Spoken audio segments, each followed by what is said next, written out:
Hi friends, അപ്പോൾ നമ്മളിന്ന് വന്നിട്ടുള്ളത് നമ്മളെ സാധാ ഡിസ്കുള്ള വണ്ടികളായുള്ള പ്രശ്നങ്ങളാണ്.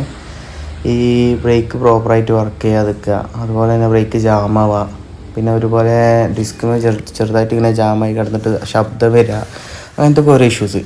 അത് എന്താ കാരണം എന്ന് വെച്ച് കഴിഞ്ഞാൽ അത് ഈ കാലിബർ ഓറിങ്ങും പിസ്റ്റണൊക്കെ പ്രോപ്പറായിട്ട് വർക്ക് ചെയ്യാത്തൊരു കണ്ടീഷനിലാവുന്നതാണ്. അത് ഓയിൽ കട്ട പിടിച്ച നിൽക്കുക, അങ്ങനെ കുറേ പ്രശ്നങ്ങളാണ്. നമ്മൾ ഈ പ്രശ്നം വരുന്നത് എന്താ വെച്ച് കഴിഞ്ഞാൽ നമ്മൾ ഈ ഡിസ്ക് പാഡ് മാറ്റുമ്പോൾ സാധാരണ വർക്ക്ഷോപ്പിൽ ഡിസ്ക് പാഡ് മാറ്റാൻ കയറ്റുമ്പോൾ നമുക്ക് പെട്ടെന്ന് വണ്ടി കിട്ടണം എന്നുള്ള രീതിയിൽ നമ്മളെന്ത് ചെയ്യും, ഡിസ്ക് പാഡ് പുറത്തുനിന്ന് തന്നെ അങ്ങാട് ജസ്റ്റ് ആ ലോക്ക് ഊരിയിട്ട് ടയർമെന്ന് തന്നെ ഡിസ്ക് വന്ന് കണ്ട് സെപ്പറേറ്റ് എടുക്കാതെ ഇതുപോലെ എടുക്കാതെ ജസ്റ്റ് ആണ്ട് ആ ലോക്ക് റിമൂവ് ചെയ്തിട്ട് പഴയ പാഡ് അതിൽ എടുക്കുന്നു, പുതിയ പാഡ് അതിലേക്ക് വെച്ച് കൊടുക്കുന്നു, പരിപാടി കഴിഞ്ഞ് 10 മിനിറ്റ് കൊണ്ട് പരിപാടി തീർത്താണ് നമ്മൾ വീട്ടിലേക്ക് പോകും. അല്ലെങ്കിൽ വർക്കിനാണെങ്കിൽ വർക്കിനിറങ്ങും.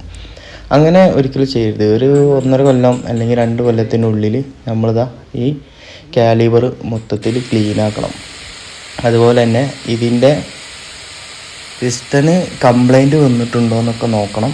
അപ്പോൾ ഇതിൻ്റെ പിസ്റ്റൺ പറഞ്ഞാൽ ചെറിയൊരു ഫിനിഷിങ്ങിന് ചെറിയൊരു ഇഷ്യൂ ഉണ്ടായപ്പോൾ നമ്മളത് പോളിഷ് ചെയ്താണ് ജസ്റ്റ് ഒന്ന് അതിൻ്റെ മേലെക്കൂടെ ഇങ്ങനെ ജസ്റ്റ് ഒന്ന് പോളിഷ് ചെയ്തിട്ട് നമ്മൾ ഫിറ്റ് ചെയ്യാനുള്ള പരിപാടിയാണ്. അപ്പോൾ നിങ്ങൾ കൂടുതലായിട്ട് ആൾക്കാരും ഇതൊന്നും ശ്രദ്ധിക്കാതാണ് വണ്ടി എടുത്ത് പോകുന്നത്. അപ്പം ഇതൊക്കെ മാക്സിമം ശ്രദ്ധിക്കുക. അപ്പോൾ അപകടവും കാര്യങ്ങളൊക്കെ നമ്മൾ വരാതെ നോക്കുക.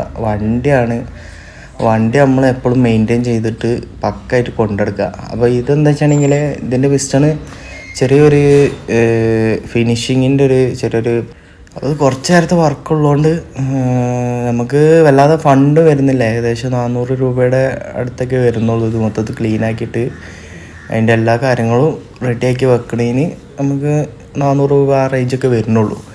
സാധാ ചെറിയ വണ്ടികൾക്കൊന്നും ഇത്രയും വരത്തില്ല, ചെറിയ എമൗണ്ടൊക്കെ വരുള്ളൂ. ഇത് സംഭവം എന്ന് വെച്ചിട്ടുണ്ടെങ്കിൽ കുറേ ആൾക്കാർ ഞാൻ ശ്രദ്ധിച്ചിട്ടുണ്ട്, ബ്രേക്ക് പാഡ് കഴിഞ്ഞാലും അതെന്നാലും ഒരു പിടിച്ച് ആകെ വണ്ടിൻ്റെ പറഞ്ഞാൽ ഒരു പ്രത്യേകത ഒരു സൗണ്ട് വരാറുണ്ട്.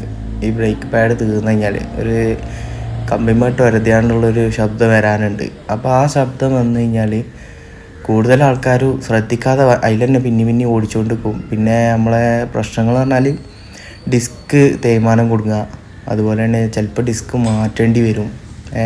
ഇതൊക്കെ പറഞ്ഞാൽ വണ്ടിൻ്റെ പറഞ്ഞാൽ ബ്രേക്ക് പാഡൊക്കെ 150 രൂപ അല്ലെങ്കിൽ 100 രൂപയിലൊക്കെ ഒതുങ്ങുന്ന കേസുകളാണ്. അത് ചിലവരൊന്നും അത് ശ്രദ്ധിക്കാതെ അങ്ങനെ വണ്ടി മെയിൻറ്റെയിൻ ചെയ്യാതെ ഇങ്ങനെ കൊണ്ടുനടന്നുകൊണ്ടിരിക്കും. എന്നിട്ട് ലാസ്റ്റ് ഏകദേശം 10,000-3000 രൂപയുടെ പണിയുണ്ട് കൊടുക്കാനുള്ള വഴിയിലേക്ക് എത്തിച്ചേരും. ആ കോലത്തിലൊക്കെയാണ് അവരെ വർക്ക് ഉണ്ടാവുക. അപ്പോൾ നമ്മളത് ഏകദേശം നമ്മളത് കംപ്ലീറ്റ് ആവാറായിട്ടുണ്ട്. അപ്പോൾ പാഡ് നമ്മൾ ചേഞ്ച് ആക്കിയിട്ടുണ്ട്, പാഡ് പുതിയത് വെക്കുകയാണ്. അപ്പോൾ ഡിസ്ക് പാഡൊക്കെ വെച്ചിട്ട് അതിൻ്റെ ലോക്കും കാര്യങ്ങളൊക്കെ കറക്റ്റ് ഫിറ്റ് ചെയ്തിട്ട് സംഭവം ഡിസ്ക് മേലേക്ക് വെച്ചിട്ടുണ്ട്. അതിൻ്റെ നെട്ടും കാര്യങ്ങളൊക്കെ ഫിറ്റ് ചെയ്ത് കൊടുക്കുകയാണ്. ഇനി ഇതിൻ്റെ വർക്ക് എന്ന് പറഞ്ഞു കഴിഞ്ഞാൽ നമ്മൾ ഓയിൽ പാർന്നിട്ട് അതിൻ്റെ ഹെയർ ഒഴിവാക്കിയിട്ട് പക്ക ബ്രേക്കിംഗ് പെർഫോമൻസ് നമുക്ക് വരുത്തണം. അപ്പോൾ അതിലേക്കുള്ള ഇതാണ് ഇനി നീങ്ങുന്നത്. അപ്പോൾ ഇനി നമ്മളെന്താ ചെയ്യുന്നത് വെച്ച് കഴിഞ്ഞാൽ ബ്രേക്ക് ലിവർ പ്രസ് ചെയ്ത് കളിച്ചിട്ട് ഇതിൻ്റെ ഓയിൽ എയറൊക്കെ ഒഴിവാക്കാനുള്ള പരിപാടിയാണ്. നമ്മളെ ഇപ്പോൾ തന്നെ അവന് പ്രസ് ചെയ്ത് കളിക്കാൻ തുടങ്ങിയപ്പോൾ ഇവിടെ ഈ ബ്രേക്ക് പാഡ് അടുത്തടുത്ത് വരുന്നുണ്ട്, കാണാൻ കഴിയും. അപ്പം ഇതിലൂടെ എന്താ ഇവ എക്സ്ട്രാ ചെയ്യുന്നതെന്ന് വെച്ചാൽ നമ്മളെ ഓയിൽ പുറത്തേക്ക് കളയുന്നില്ല. അത് ഒരു ചെറിയൊരു പൈപ്പ് ഉപയോഗിച്ചിട്ട് ചെറിയൊരു ബോട്ടിലേക്ക് ആക്കുകയാണ് ചെയ്യുന്നത്. ഓയിൽ വെളിയിലേക്ക് കളയുന്നില്ല. അങ്ങനെ വെളിയിലേക്ക് കളഞ്ഞു കഴിഞ്ഞാൽ വണ്ടീൻ്റെ ബോഡി പാർട്സിലൊക്കെ തട്ടി കഴിഞ്ഞാൽ മറ്റേ ഓയിൽ ബ്രേക്ക് ഓയിൽ തട്ടി കഴിഞ്ഞാൽ നമ്മളെ പെയിൻറ്റ് റിമൂവ് ആവാനൊക്കെ ചാൻസ് ഉണ്ട് എന്നാണ് പറഞ്ഞത്. അപ്പോൾ അതുകൊണ്ട് അവനിങ്ങനെ ഒരു ബോട്ടിലേക്കാണ് ഓയിൽ ഫുള്ള് പമ്പ് ചെയ്ത് കളയുന്നത്. അത് വേറൊരു അടിപൊളി ഐഡിയ ആണ് സംഭവം. അപ്പോൾ അതൊക്കെ കഴിഞ്ഞിട്ട് അവനിതാ എല്ലാതും ടൈറ്റാക്കി സെറ്റാക്കിയിട്ടുണ്ട്. അപ്പോൾ ഇത് ബ്രേക്ക് ഇപ്പോൾ ഓക്കെ ആണ്. അപ്പോൾ അടുത്ത വീഡിയോ ആയിട്ട് വീണ്ടും കാണാം. Okay, bye.